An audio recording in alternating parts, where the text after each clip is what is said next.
Napasmado ang bunganga. Beep, beep, beep, beep, beep. Ang tagalupa na viral ang mukha. Bip, bip, bip, bip, bip. Bumibip, bip, bip, bip, bip, bip, bip, bip, bip, bip, bip, bip na ba? Ang lahat. Martian. Beep, beep, beep, beep. Enrico Pañero. Bip, bip, bip, bip, bip.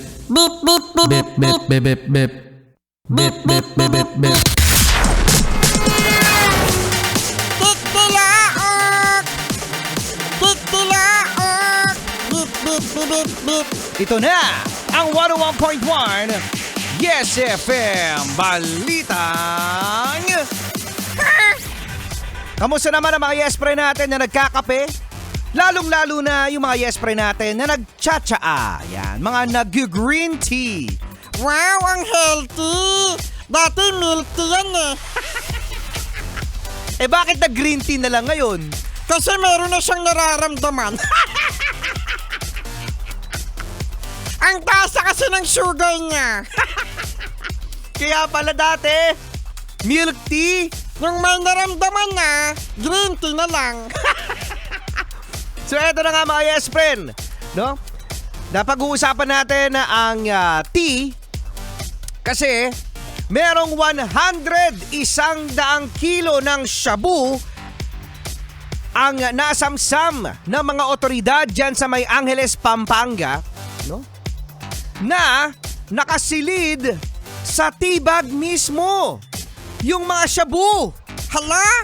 Kaya pala kanina nagtsaa ako. Ano nangyari sa tsaa mo?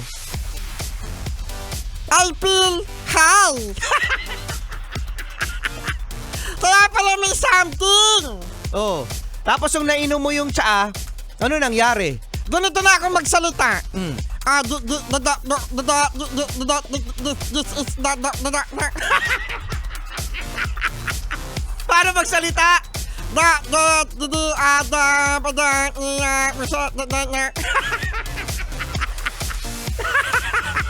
Hoy, huwag kayong ganyan. May kakilala kayong ganyan.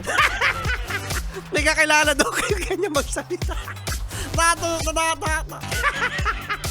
Loko. Alam mo ba, yes, pero gumagawa talaga ng paraan, ano? Yung mga supplier netong mga droga na ito, napakalaki mga yes, friend. Ng halaga nito, 680 million pesos.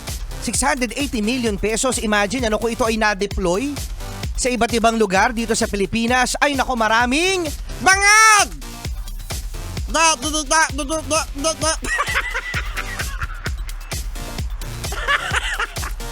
Oh, yung iba nga mga yes friend no, nakabalita nga ako na merong nilalagay sa plastic yung shabu. Pagkatapos, ang gagawin doon sa plastic na maliit mga yes friend, lululukin. Oo. Ngayon, syempre wala siyang dalang anything na bag, nandun yun sa loob ng tiyan niya. Yun nga lang, nahuhuli mga yes friend dahil sa x-ray. Hoy, huwag kayong mag-drugs, ha? Mama, may samayan. Kasama niyo pa rin, Rico Pañero. At may siyang. Dito sa 101.1 Yes FM. Chalet!